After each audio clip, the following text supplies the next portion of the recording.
Melo. I am really grateful to be here. Thank you to 108 and Red Heat for this opportunity. I'm just going to share a little bit about my art practice, the work that I make, why I make it, and then the pieces that I have here in the show. If you could go to the next slide, please. So I started ceramics about 15 years ago while I was in art school doing filmmaking. Filmmaking was my first and original love. I still love film a lot. But to go back more towards the beginning, I grew up on a farm not too far from here, actually. And when we first moved there when I was 4, I learned, along with my parents, that I had severe hearing loss and got hearing aids. And so I use a lot of lip reading to communicate. I'm really grateful to see ASL here, actually. There's not a lot of representation of disability when I was growing up. And we didn't know why I had the severe hearing loss until much later, when I was 12. That was when my eye doctor noticed something strange about my retina, and I was diagnosed with this disease called Usher syndrome. And with Usher syndrome, one of the symptoms is retinitis pigmentosa. So basically your retina is breaking down over time. So when I was 12, I learned that my hearing loss was from this disease and that I would eventually lose my vision over time, most likely as an adult. So I'm really grateful to my parents because they didn't really change how they raised me. They continued to encourage me to be self-sufficient, work with my hand. I grew up on a working farm, so I learned a lot about building and honestly getting dirty. And my mom is a huge supporter of the arts and culture, so she brought me to a lot of museums and art experiences that really kind of ignited that love for art and fine art. So when I was in college, I was working on filmmaking, but I was doing ceramics on the side because I really loved the kind of therapeutic nature of working with my hands instead of working with something that was more digital based. And toward the end of college, that's when I experienced my first drastic vision loss and change. I stopped driving, and it was a really tough time during that 2-year period, kind of learning how to be independent without a car in a state that really relies on vehicles for commuting and getting around. And that is when I started to explore this concept of working with clay and writing messages in Braille on the ceramic work I was making. So I was literally blindfolding myself at the time to create some work just to see what it was like to make things without my vision. And then I didn't want anyone to know what I was writing on my work, so Braille was the perfect way of kind of masking that. It's been about 15 years, so that 10, 15 years, so that's evolved in a nice way where I'm more willing to share and talk about what I'm experiencing, what I'm feeling. And you can go to the next slide, actually. So when I was leaving school and gave my car back to my parents, I had this unique opportunity to do an artist residency in Italy. And I was there for 3.5 months, working in mosaics and with ceramics a little bit. It was a really tiny village in Italy that is experiencing population decline, and the man who was running this program, he was just a couple years older than me. His name is Andrea, and he created this mosaic program. I guess program's the right word, but he was trying to revitalize this town that he had grown up in, that his ancestors had grown up in, with art. But he was bringing in artists from all over the world to come and create a mosaic, and then he would hang them around the village. And it was just such a beautiful idea and such a beautiful experience of community in the art world. I had experienced community in the academic sense, but this was my first time experiencing community in a way that brought people from all over the world, people of all ages, all kinds of backgrounds, and there was such a desire for helping each other and encouraging each other. And I think that was when I knew I wanted to be part of communal art making like spaces. And you can go to the next slide. So I actually got to go back this past year to this village, and you can see a couple of the mosaics, but mine is hanging on that side wall, and the village is kind of thriving now, and the people who were really resistant to the mosaics at first had become proud of it and had embraced this artist and his ideas and wanted mosaics on their own houses or on their own businesses. And it was just a really beautiful example of what bringing people together to create art for the public and for each other looks like. Next slide, please. So when I came back, I worked in the film industry for a little bit, and then one of the main reasons that I had such a long departure from ceramics was that I couldn't find a good space to work in. There wasn't a good community studio for me to work in when I was living in Oklahoma City. It was hard to set up my own home studio. I tried that, and I was no longer in a university setting where I could create work freely. So once I left my filmmaking job, the pandemic happened. So I was going to actually do another residency, but everything had shut down. So I moved back to Tulsa and was living on the farm with my parents when I heard about Red Heat Ceramics here in Tulsa and got connected with Whitney and that space. And that honestly was kind of the start of a real ceramic art practice that I've been doing for the past 4 years. So these are just images of some work that I've created at Red Heat that has Braille on there. These cups have, I think it says like make space for love on them. And when I returned to ceramics, I felt a desire to use the Braille as a form of meditation and as a way of encouraging other people to process the hard feelings and the hard experiences that we all go through in life. And you can go to the next slide. It kind of propelled this new idea that I wanted to explore, where I would, again, kind of bring together people in the community, people that didn't necessarily know each other, and do that through art. So because of Red Heat and that space, I was able to create a body of work, apply for grant funding, and get support to do Invisible Voices, which was a project that is actually still ongoing.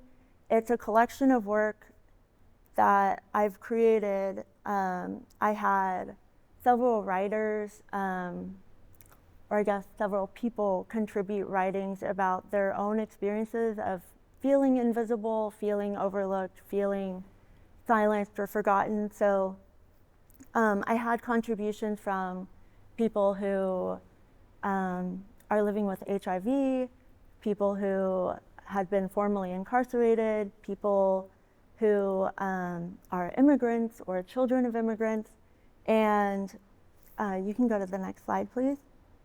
So I installed these vessels that had those stories written on there in Braille.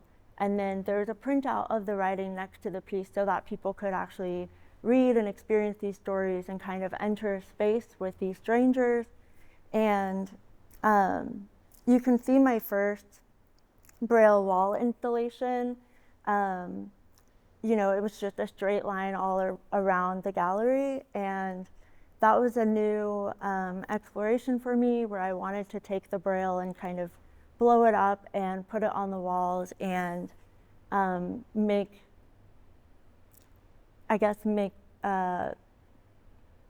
disability just take up space in a space that is usually reserved for beautiful objects. And I guess my way of saying that disability can still be beautiful. Next slide, please. And then next slide. So one of the interesting components of this exhibition and this experience was that I encouraged people who came to the exhibition to write notes if they felt compelled to leave the notes inside the vessels. And I really didn't know if people would connect with that idea at all, but it ended up being my favorite part of the whole experience, was just seeing people who will never meet, most likely, just wanting to share their own experiences or encourage the voice that was on represented on that vessel. Next slide, please. And you can just see that there are several people interacting with the work. It was a really beautiful moment, even for me, just to kind of break down my own stereotypes and my own expectations of people. Next slide, please. You can keep going. And then these are just some of the notes that were left behind. And some of these have actually become source material to create other vessels and other messages of hope and compassion. Next slide. So this one is a piece, or a set of 2 cups that says, "I hold your hand from afar." That was probably my favorite message that was left behind for someone. You know, again, just the ability for art to bring people together and want to support each other was just the most touching part of this experience for me. Next slide. So then I returned to this idea in 2022 into, actually 2023 into 2024. So I created a new collection of vessels with new writings from new contributors. Again, grant funding allowed that to do that. Working in a space like Red Heat allowed me to work larger, and it was a really difficult process because my brother had been murdered around the same time that I had gotten the grant funding, and I was questioning whether or not I wanted to continue with this project. And it ended up being a way of grieving and honestly coping with that loss. And so there's this kind of repeated theme of me coming back to ceramics as a way of grieving and letting the things that are difficult to talk about and the things that are difficult to sit with and feel, to kind of work that out with my hands and the clay. Next slide. And I made a couple of pots, one for my brother and one for my sister, and just kind of wanted to honor them and honor you know, the people that no longer have a voice. And so this show, actually, or this collection of work, I'll be taking up to Seattle this summer to do an exhibition there.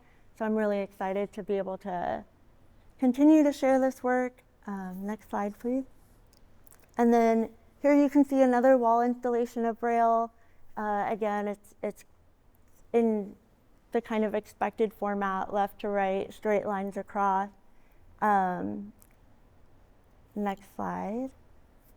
And yeah, so I think I'm going to talk about this big piece right here behind us. This is another Braille wall installation that I did for this show. I really wasn't entirely sure what I wanted it to say when I first knew that I had this opportunity to fill a wall with Braille. I thought that I would kind of stick with that standard left to right, straight line presentation. But I decided that I would revisit this project that I did in my early days at Red Heat. Actually, I created a set of cups that was kind of a progression that said, and it says it here, it says, am I losing myself? Am I losing? Am I becoming myself? And the very top line says, who am I? And then down here, the bottom line says myself. So kind of in keeping with the theme of this show, Full Circle, I wanted to go back to that and kind of think about how I've evolved in the last 3 to 4 years. This is a question I've kind of been asking myself since I was diagnosed at 12. Just, you know, am I my most true form, my most true self when I can see perfectly, or am I my most true self when I'm blind in the future? Like, is that who I'm meant to be? And it's a question that I'll probably wonder my entire life, but I think it probably relates to everyone because we're always evolving and changing as we get older. And then with this particular piece, I wanted to do kind of this loose, more lyrical form with the lines. I think maybe just to challenge myself and break out of the normal structure that I'm used to. And then it's a little hard to tell, but there's much lighter colors at the top and it gradually gets darker. And again, I think my intention with that was that the idea of losing yourself, you're kind of fading, and then as you become yourself, you're becoming more grounded and more solid. And so, and then there's a few like gold dots on there that spell out a secret message, or a secret word. But yeah, so this is my largest installation so far. And then I have a smaller vessel that's right here in the middle, and it has Braille on it that it's just a repetitive message that says peace within, peace throughout, all over it. And again, it's just honestly kind of a mantra that I've been saying a lot to myself in the past year or two, especially the last few months, just with so much changing in our society. But I write the Braille with slip. So I use a slip trailer, or it's like a bottle that you can just squeeze. At this point, I just know the Braille, so it goes pretty quickly now. When I first started out, you know, I would write it out with like a needle tool first, but I was always looking at the Braille sheet. And then once it's on there, I'll fire it, glaze it, fire it again, and then I'll go back over, usually with gold luster on top, and use a brush to add that extra layer.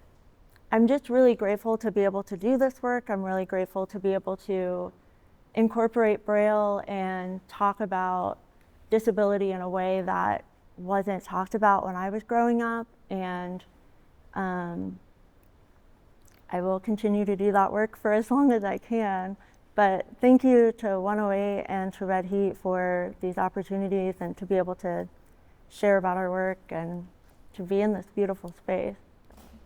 Well, thank you.